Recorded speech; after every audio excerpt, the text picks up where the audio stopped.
Living the Science of Mind, page 75. A Science of Religion and a Religion of Science. There are three general classifications of knowledge, namely science, philosophy, and religion. By science, we mean the organized knowledge of natural law and its application to life. By philosophy, we mean the opinions one holds about the world, life, and reality. Although we generally speak of philosophy in relation to those statements which have been put down in writing by people whose opinions we respect, as a matter of fact, philosophy is anybody's opinion about anything. By religion, we mean any person's belief about their relationship to the invisible universe. Or we might say religion is a person's idea of God or gods, of the ultimate reality. It follows then that there are many philosophies and many religions, since in both instances they constitute opinions. But not so with science, for science is a knowledge of the laws of nature. We also speak of pure science and applied science. Pure science is a knowledge of principles, while applied science is the technique for using universal principles. A scientist, in whatever field of investigation they may be engaged, is one who uses universal principles. Once a principle is discovered and the laws governing it are ascertained, they maintain absolute faith in that principle. Science is not an investigation into the why, but into the how. The why of anything, that is, the reason for its being, science makes no attempt to answer. If it should shift its field from the knowledge of principles and facts into the field of inquiry as to why these principles exist, then science becomes a philosophy. Today, many people of science are beginning to speculate on scientific principles. And as they do this, their speculations fall into two generalized classifications. Philosophically speaking, these speculations usually lead them either to a philosophic basis of materialism or to a philosophic basis of idealism. Both the idealist and the materialist believe that the universe is a thing of intelligence. The only difference is that the materialist refuses to admit that the intelligence operating through the laws of nature is backed by or permeated with any form of consciousness. That is, the intelligence is merely a blind but intelligent force, a conglomeration of immutable laws of cause and effect with no element of consciousness, no sentiment, no feeling. They see only blind force, but they see blind force intelligently organized. The idealist feels that back of and operating in and through the laws of nature, there is volition in consciousness. They maintain that the manifestation of physical life upon this planet always is in accord with organized intelligence. They feel that organized intelligence can be accounted for only on the basis that there is an engineer as well as an engine. There are then these two branches of philosophy, the idealistic and the materialistic. The idealist believes in consciousness, hence a spiritual universe, while the materialist does not. Naturally, the scientist who is philosophically a materialist believes in no God, no spiritual universe, and no consciousness in the universe which responds to people. They do not believe in the immortality of the individual soul, nor can they give any real meaning to life. They may be a humanitarian and a very good person, but their ultimate philosophy is 6 feet under and all is over. The scientist who feels that there is consciousness in the universe finds no difficulty in believing in God or in the universe as a spiritual system, permeated with a consciousness which responds to people. Therefore, they believe in prayer, immortality, the value of faith, and feel there is a definite meaning to life. An increasing number of scientific people are taking this position. The scientist who is a materialist has no religion unless it be one of humanitarianism, while the idealist can scarcely get along without some form of religious conviction. But if the idealist is a scientific person, believing as they must that everything is governed by law, their religion cannot be superstitious. They cannot believe in a God who specializes on one person more than another, or who esteems one person above another. Nor can they believe that the laws of nature can be broken or modified through anyone's prayer or faith. Therefore, the scientific mind, which is at the same time idealistic, believes that the universe is not only intelligent, but that it is also consciousness, and will be satisfied with no religious concepts which contradict reason, common sense, and a cosmos of law and order. When the early discoveries of science refuted ancient superstitions and proved that this world was not the center of the universe, that it was round and not flat, the faith which many people had began to wane. The ancient shibboleths, dogmas, and superstitions could no longer be held valid for intelligent people, and formalized religion began to lose its hold on the inquiring scientific mind. Materialism was in the ascendancy. However, today we find increasing numbers of scientific people emerging from that age of materialism. This is due to the fact that modern science has not theoretically been able to resolve the material universe into purely mechanical energy, but has discovered that the smallest particles, which it supposes to exist, exercise a sort of volition, which of course leaves room for freedom. Once you establish freedom and volition as an operating factor in connection with the energy which becomes form, then you have established a universe of consciousness. And once you have established a universe of consciousness, you establish the possibility of communion and arrive at the logical basis for faith, prayer, the religious, and the mystical life. There has been a tremendous growth of knowledge which has taken place in the world in the last few hundred years. However, the vast majority of people have given but little thought to the implications involved.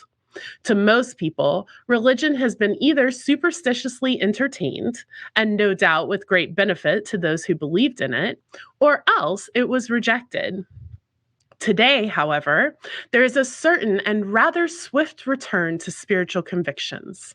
These new, vital, and dynamic spiritual concepts have placed firm foundations beneath people's innate religious tendency, firm foundations which scientific people need not reject and which the unscientific person may accept without superstition.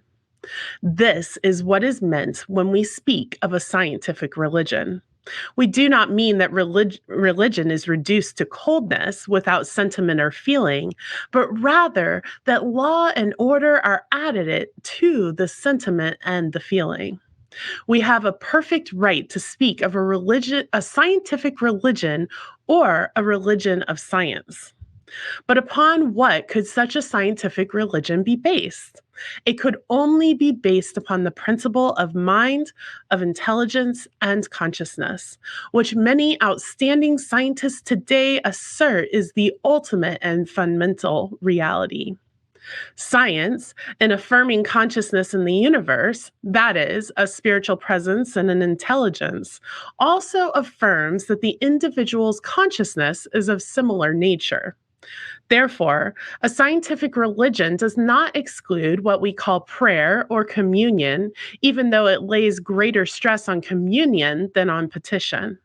For instance, a scientific religion could not believe that a person's petitions to God can change the natural order of the universe or reverse the laws of nature. However, prayer now becomes the communion of the lesser with the greater, which makes it possible for a person not to reverse natural law, but to reverse their position in such a way that bondage becomes freedom. We might speak of a pure religious science as we would speak of a pure natural science, which means the study of natural causes. We might speak of pure religious science as that branch of science which studies the natural principles, the nature of mind and consciousness. Then we could think of applied religious science as the application of this principle to human needs for practical purposes. And this is where one encounters the study of the nature of prayer, of faith, and of mental actions and reactions. In the use of faith, prayer, communion, or spiritual treatments, one would be applying the principles of mind, spirit, intelligence, consciousness, and law and order to the persistent problems of everyday life. They would then be more than a theoretical religionist. They would have an applied and practical religion. This is exactly what we mean when we speak of a science of religion and a religion of science, for we are using this term in its broadest sense. We are using the term religion from the standpoint of universal religion, including all religious beliefs, Christian, Buddhist, Mohammedan, or any other faith. And we are thinking of prayer, communion, and the laws of consciousness as applied to any and all people. In short, we are universalizing the principle which by nature is universal. Thus, each religion approaches the same God and must basically believe in the same God. But a scientific religion cannot believe in any concept of God which denies a universe of law and order, or which attempts to exclude anyone from its benefits. It would be unscientific as well as irrational to believe that God or the supreme intelligence holds one person in higher esteem than another. For as the Bible so truthfully and boldly declares, and let them that is athirst come, and whosoever will, let them take the water of life freely. One comes to agree with Robert Browning that all's love and yet all's law, and that there is an impersonal law as well as a personal relationship to the spirit. This law exists for all, and like the laws of mathematics or any other natural law, but the personal relationship is personified through each at the level of their consciousness, at the level of their comprehension of what God means to them. Intelligence and reason must be the rules of thought, and God must be accessible to all on equal terms. The scientific religionists could not believe in miracles, but they would not deny the power of spiritual thought. Rather, they would think that the so-called miracles performed as a result of spiritual faith have been in accord with natural law and cosmic order, and that they could be reproduced at will. That which the illumined have experienced and that which people of great spiritual power have proved, the scientific religionist feels should be deliberately used in everyday life. To the individual believing there is a principle, intelligence, or consciousness governing all things, there comes a feeling that they understand the law, or at least some of the laws, of this principle. Hence, they feel that it is intensely sane as well as humanly practical to apply faith, consciousness, and spiritual conviction to the solution of human problems. This is what is meant by spiritual mind treatment. Spiritual mind treatment is based on the belief or the theory, which we now feel has a sound basis, that there is a principle of intelligence in the universe which is not only creative, giving rise to objective form, but it is immediately responsive to our consciousness. And being universal, it is omnipresent. And being omnipresent, it is not only where we are, but it is what we are. Hence, the scientific religionist feels that they understood what Jesus meant when he said, "The words that I speak unto you, I shall speak not of myself, but the Father that dwelleth in me. He doeth the works." Just as all pure science, before it can be of any use to humanity, must pass into applied science, so pure religious concepts, before they can have a practical application, must pass into applied religion. And it is the application of religion to the solution of our problems which we may speak of as demonstrating the principle. What then are the pure and applied aspects of this principle? The basis or pure concept is that there is an absolute intelligence in the universe, one undivided, birthless, deathless, changeless reality. Since no one made God, and since God did not make itself, that which was, is, and is to be will remain. According to our first axiom that God is all there is the implication that there is nothing else besides it. Hence, the entire manifestation of life is an evolution or an unfoldment of form from that which is formless and eternal. This intelligent cause, this undifferentiated and undistributed God principle, one and complete within itself, is the source from which all action proceeds and in which all creation takes place. At this point, one may logically hold the belief, the opinion, or the certainty that God as humanity in humanity is humanity, that when a person makes a proclamation, it is still God proclaiming, but at the level of the person's consciousness. Therefore, the cosmos is reflected in or manifested by or through the individual. One cannot say, "Why is humanity?" any more than one can say, "Why is God?" Intelligence exists and humanity interprets it. Therefore, a person is its mouthpiece. We are a personification of the infinite, governed by the same laws. But we are more than law, we are consciousness. The application of the principles of such is a science of religion to our everyday problems is just as necessary as there must be a practical application of the theories of any science for them to be of value. It is not enough merely to abstract our thought and announce it as an infinite, for the infinite can never at any time mean more to us than the use we make of it. Just as electricity can never mean more to us than the use we make of it. This is true of any and all principles of nature. If there is an infinite creative intelligence which makes things out of itself, by itself becoming the thing that it makes, and if people exist and are conscious, then the creative genius of this universal mind is also the creative genius of its individualization, which we call humanity.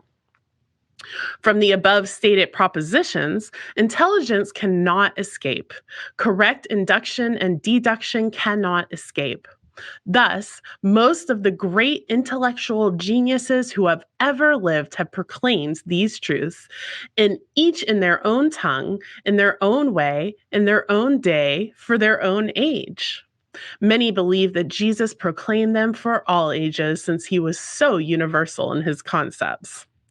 Such a way of thinking does not belong to any sect, to any group, to any class, and most certainly not to any person.